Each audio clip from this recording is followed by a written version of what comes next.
prefer it neat, on the rocks, or with a refreshing splash of water, whiskey has long been the preferred tipple of the wary globetrotter. One of the most diverse spirits on the planet, the age-old drink has experienced somewhat of a revival of late, with independent distillers now producing some of the finest in handcrafted products. I spoke to whiskey expert Ian Buxton at the Whisky show in London about some of the best whiskies in the world.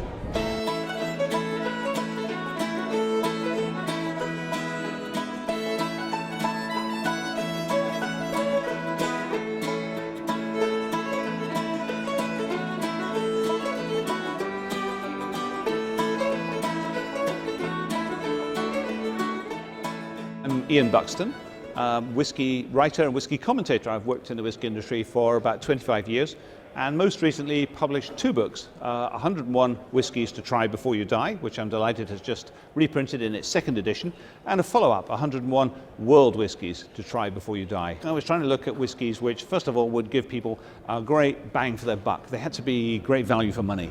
There's a lot of very expensive whiskey out there at the moment, and there's good reasons for that, but you don't always have to pay a huge amount of money. Secondly, was it accessible? Was it something you could find? Because again, there are some fabulous whiskies, but they're very, very obscure, or they're in very small quantities in very limited distribution. So in a practical sense, not so much fun for people. And third, I guess, would I drink it? Could I genuinely recommend it to people? While personal preference on whiskey can be as diverse as the grains they originate from, so too are the many distilleries that are helping to evolve the industry.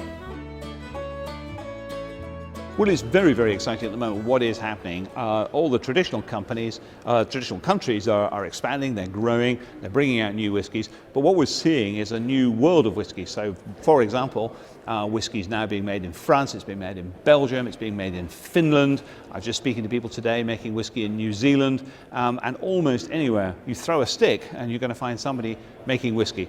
The quality's varies. The quality is good, the quality can be questionable. Some of the good is very good indeed. And speaking of the very best, Elite Traveller has recently released a list of the most outstanding whiskies on the market. From Jefferson's limited edition Presidential Select to the inimitable Single Malt by Nikka. Ian Buxton introduces us to 5 of the finest from different corners of the globe. This was made just for one merchant in Dublin, a firm called Mitchell's, who were wine merchants, and they specified the particular type of whiskey they wanted. Go back 30 or 40 years ago, that wasn't that uncommon, but bit by bit, all the other competitors dropped by the wayside, and Green Spot was left as the sole example of this pot still Irish whiskey distilling style, which was the traditional Irish style back in the 19th century. What's great to say is that even since I talked about Green Spot, some other whiskies in this style have now been released, so there's a chance for people to explore that whole world of pot still distilling, take themselves back to the 19th, early 20th century and reveal something new by looking back into history. So Glenfarclas 40-year-old, which is one whiskey I particularly recommend, that's actually what I've got here in this glass. So you can see its lovely amber colour. This is from a distillery on Speyside, still owned by the same family since the 1860s. Very traditional style of production. And if I nose this whiskey, it's wonderfully warm. It's evocative of Christmas cake, of spices, of dried fruits, raisins and so forth. A lot of depth of flavour to this. It's waited 40 years. So when I sample it, I'm going to hold it in my mouth for a little while, and there's a big explosion of flavour. This is an absolute classic of its kind, from a very traditional, quite old-fashioned company, doing things the way things used to be. But I particularly endorse this because it represents fantastic value for money. They don't spend a lot of money on advertising, so it isn't very well known. They don't spend a lot of money on packaging, so it looks quite plain, but all the value's in the bottle, and my goodness, what fabulous value it is. Macallan is famous really around the world. It was once described as the Rolls-Royce of single malts, and I think it fully deserves that description. Today it's become a luxury brand and it's enjoyed worldwide, but the classic Macallan style is the sherry finishing. It really benefits from the extra years. You can buy it at 10, you can buy it at 12, but in my opinion it reaches its peak around 18 to 21 years old. So that for me is the finest expression of Macallan and the best combination of product quality and value for money. You can buy older Macallans and they're very enjoyable, they're very rich. You do pay more, you get what you pay for, but as an everyday buy, go for that 18-year-old. Jefferson's probably the most obscure of the whiskies we've picked here, but nonetheless I have every confidence in it. This is a small batch bourbon from the USA. Bourbon suffered from its blue-collar image. It went down in sales, but then people began to find, because it was held that bit longer, they weren't selling it, it aged that bit longer. Because of the high temperature, the high humidity of the warehouses in the USA, you've got fantastic aging effects.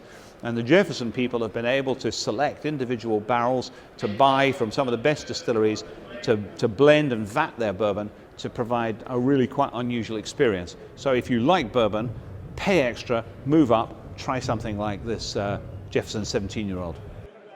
People tend to forget about Japan. The Japanese whiskey industry is really not that old. It really only started after the First World War. It was, first of all, heavily influenced by Scotland, and they tried to ape Scottish whiskey styles, and that really didn't work too well for them. But after the Second War, growing confidence in Japan, they began to make more distinctively Japanese whiskies.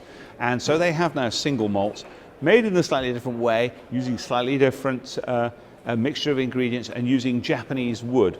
So they've worked and worked at it. They've now developed a distinctively Japanese style to their single malts. So we have whiskies like Yamazaki, but this particular whiskey from the Yoichi distillery really comes out very, very well at a relatively young 10 years of age.